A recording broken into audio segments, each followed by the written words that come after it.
Những ngày trở về nhà, tôi cảm nhận được không khí ấm áp của gia đình. Lâu lâu lại được ba xoa đầu một cái, tôi cảm thấy mình bình yên đến lạ.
Chào mừng quý vị và các bạn đang đến với chương trình Về Nhà Ăn Cơm, được thực hiện dựa trên ý tưởng của Colorman và đội ngũ sáng tạo. Đây chính là nơi để chúng ta ôn lại những kỷ niệm đẹp đẽ về bữa cơm nhà thông qua những lá thư khán giả gửi về cho chương trình. Bởi vì chẳng có ký ức nào về gia đình lại có thể thiếu vắng một mâm cơm. Quý vị và các bạn thân mến, trong cuộc sống của chúng ta sẽ trải qua rất nhiều giai đoạn, và mỗi một giai đoạn như thế sẽ có rất nhiều thay đổi. Thay đổi để thích nghi, thay đổi để trưởng thành và hoàn thiện bản thân. Tuy nhiên sẽ có một thứ luôn luôn nguyên vẹn theo thời gian, đó chính là tình cảm gia đình. Sau đây thì Colorman mời quý vị và các bạn cùng lắng nghe một câu chuyện đầy ấm áp về một người cha không hoàn hảo nhưng lại có cách thương con theo cách riêng của mình. Đó chính là câu chuyện của bạn Thu Hằng. Quê tôi cách Sài Gòn 6 tiếng đồng hồ đi xe khách, cộng thêm thời gian trung chuyển thêm chừng hơn 2 tiếng nữa. Mất gần nửa ngày cho một chuyến về quê. Bởi thế chỉ những dịp lễ mà được nghỉ lâu lâu hoặc nghỉ hè, tôi mới có thể về nhà thăm ba. Tính từ lúc lên Sài Gòn học đến giờ cũng ngót nghét được 4 năm, một khoảng thời gian không dài cũng chẳng ngắn, đủ khiến cho nhiều thứ trong tôi đổi khác. Vậy mà có một thứ chẳng bao giờ thay đổi, đó là nỗi nhớ gia đình da diết. Gia đình tôi không trọn vẹn như những gia đình khác. Mẹ bỏ ba con tôi từ khi tôi còn nhỏ xíu. Sợ tôi thiệt thòi nên mọi tình thương ba đều dồn hết cho con gái. Hai cha con phải nương tựa vào nhau mà sống. Có lẽ vì thế nên từ nhỏ tôi đã tự lập hơn bạn bè cùng trang lứa. Mang trong lòng nhiều ước mơ hoài bão, tôi quyết định rời xa vòng tay ba để học tập và làm việc tại một thành phố xa lạ.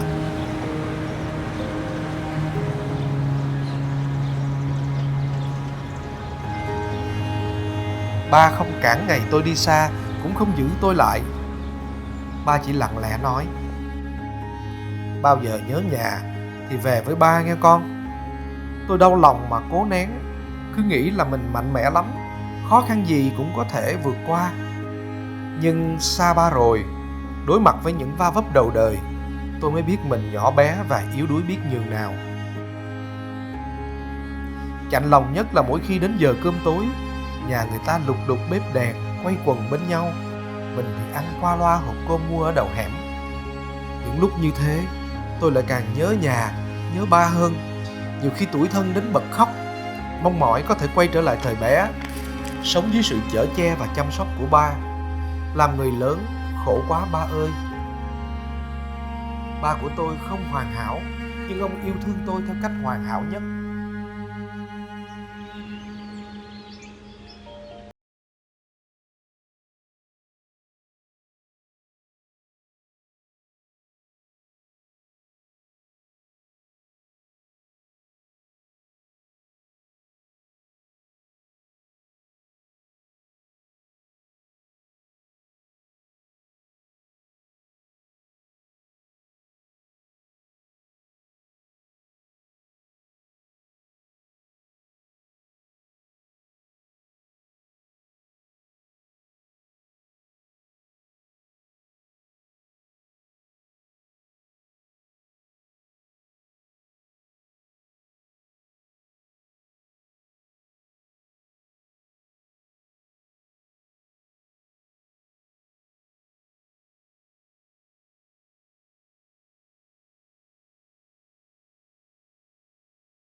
Wow.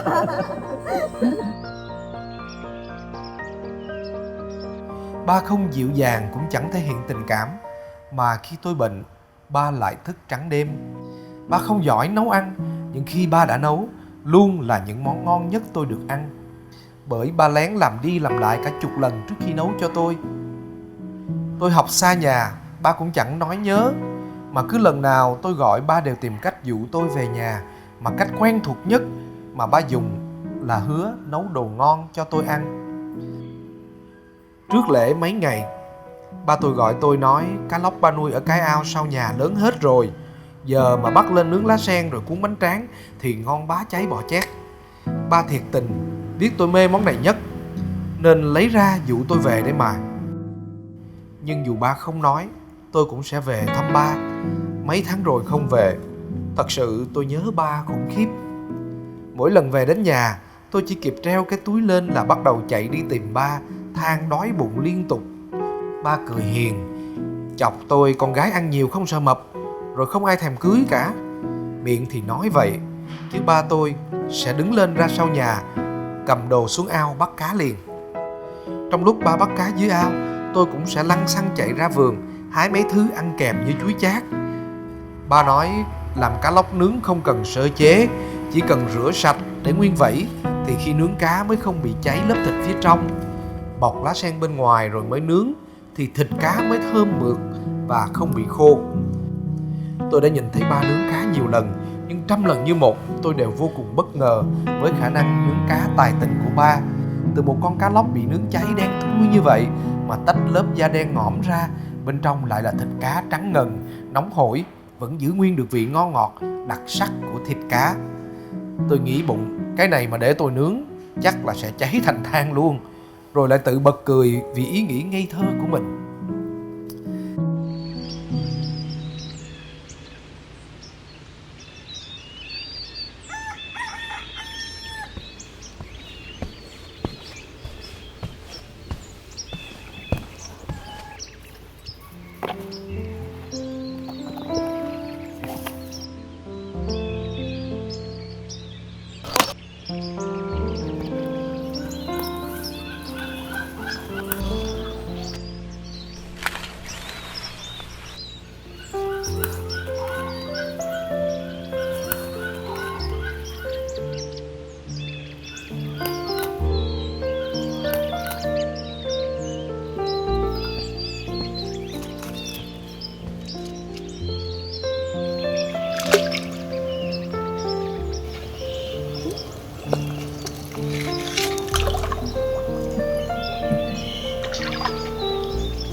Rồi.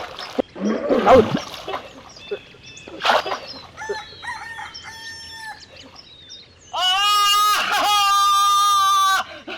Con gái ơi!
Wow, Đây là thành quả của ba đó con. nhìn ngon quá vậy ba. Bây giờ là ba con mình phải ăn một cách sung sướng, thoải mái nghe không con?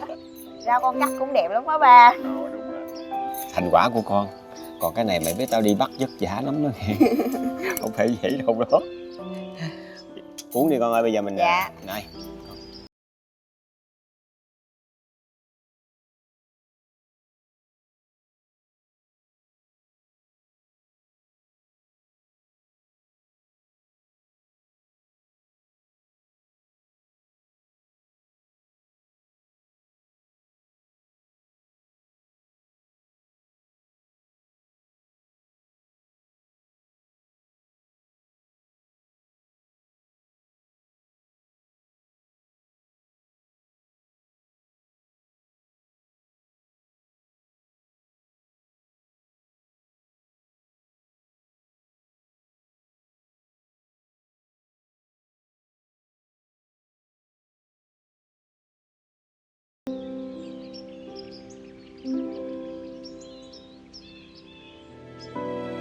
Tôi vừa thưởng thức món cá nướng ngon lành, vừa kể cho ba nghe về những điều thú vị ở Sài Gòn.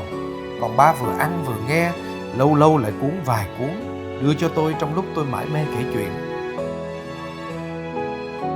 Những ngày trở về nhà, tôi cảm nhận được không khí ấm áp của gia đình, được ăn món ba nấu.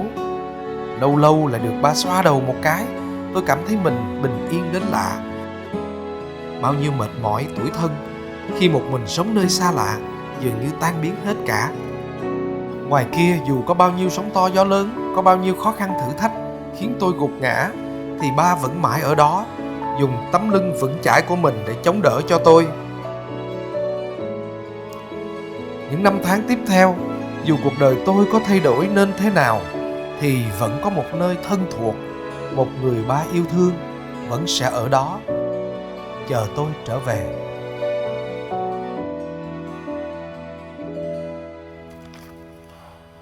Nói đến người cha thì chúng ta thường hay liên tưởng đến hình ảnh của một người đàn ông rất là cứng rắn, nghiêm nghị, thậm chí là nghiêm khắc và khó tính nữa. Người cha, cái cách biểu hiện tình cảm của mình đối với con cái thường hơi khác với là người mẹ. Họ không có cái sự dịu dàng mềm mại, mà thay vào đó họ luôn theo dõi, bảo vệ con cái theo cách riêng của mình từ phía sau. Bữa cơm gia đình mà bạn nhớ nhất là gì? Đã bao lâu rồi bạn chưa về nhà ăn cơm? Hãy kết nối với chúng tôi bằng cách chia sẻ câu chuyện của các bạn theo địa chỉ bên dưới màn hình. Còn bây giờ thì Colorman xin chào tạm biệt và hẹn gặp lại quý vị và các bạn.